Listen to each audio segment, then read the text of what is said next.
Second answer, to stop cancer from spreading or become more aggressive. I feel so sorry, I feel so upset when people come in with a stack of CT scans or PET scan. Some people are asked to do PET scan or CT scan every other month or sometimes. Now what for go and do all those things? First, you spend so much money, but what do you get out of it? Why take picture every time? Why? What they never tell you is this. Do you know in America, they made about 70 million of CT scan in the year 2007. Everybody goes for CT scan. And they have estimated that because of making the CT scan itself, it has created 15 to 45,000 new cancers. Meaning CT scan do cause cancer. Patients are being sent for CT scan routinely. Go. And you call that going to stop cancer from spreading. Let me put this to you. If I ask you to go and do a chest x-ray, one x-ray today, okay? Okay lah, go and do one lah, at least know what is inside your lung. Okay? But if I ask you to go and do 100 chest x-ray a day, you think I'm crazy? Yes. Crazy? Yes. What about 800 times a day? More crazy now. Okay? What about 2,000 times a day? You must think must be mad, isn't it?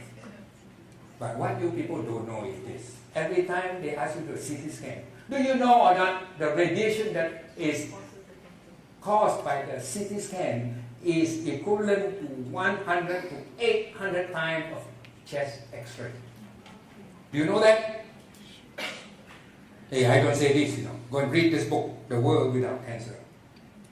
Margaret Cornwell. And she's a radiologist.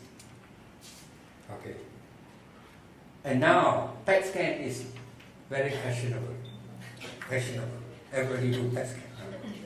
Do you know a PET scan is equivalent to 2,000 chest x-ray? And I have seen many patients who come in and do PET scan every other month also. I shake my head. What are you doing? Or why? And not only because of the radiation. I'm going to ask you this question.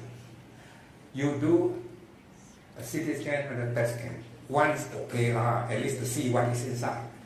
Then you do again. Then you see the elephant inside. What do you want to do? What do you want to do? What can you do?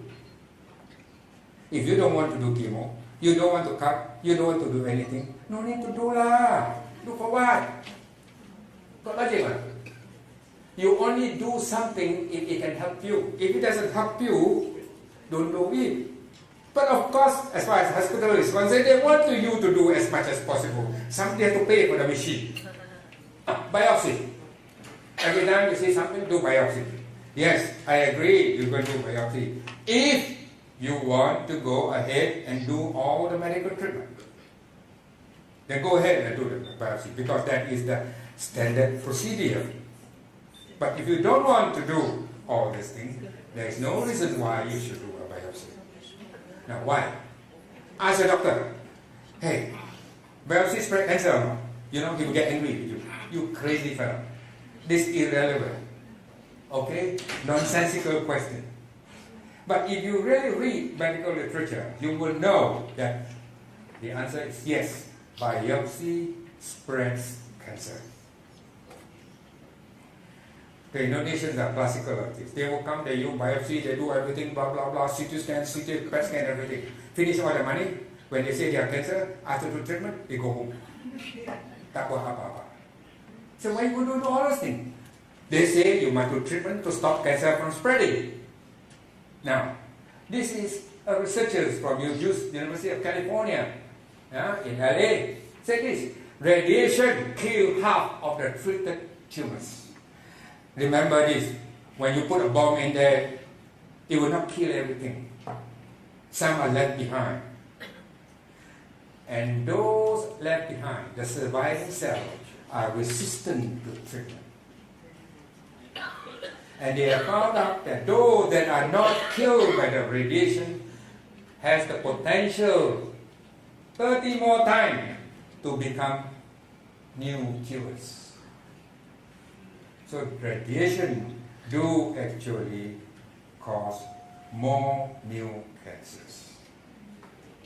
So if the argument say it don't want to stop from being aggressive, from spreading, it may stop for a while, but for the long term, this is going to be the effect.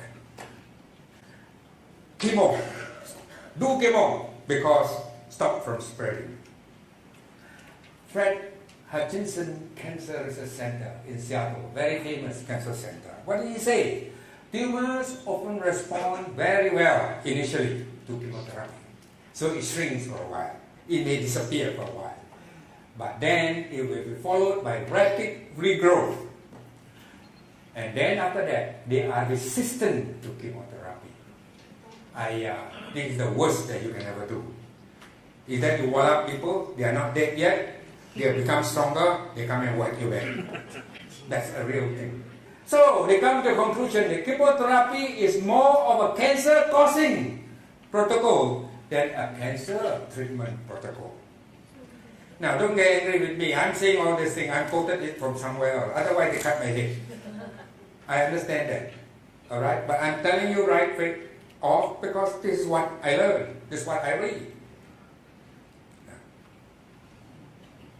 If you get angry with Christio, better get angry with this man first.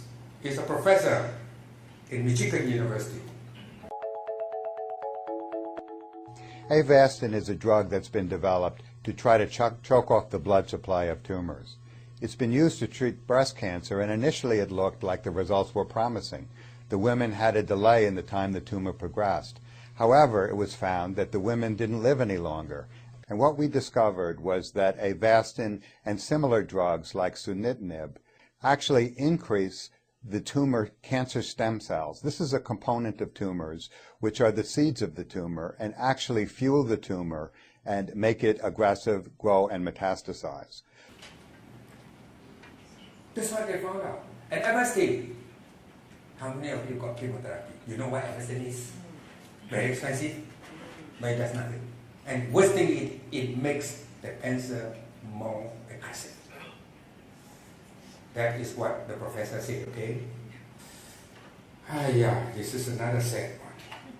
You know, when you go and do chemotherapy, they inject the drug onto you, your blood comes down.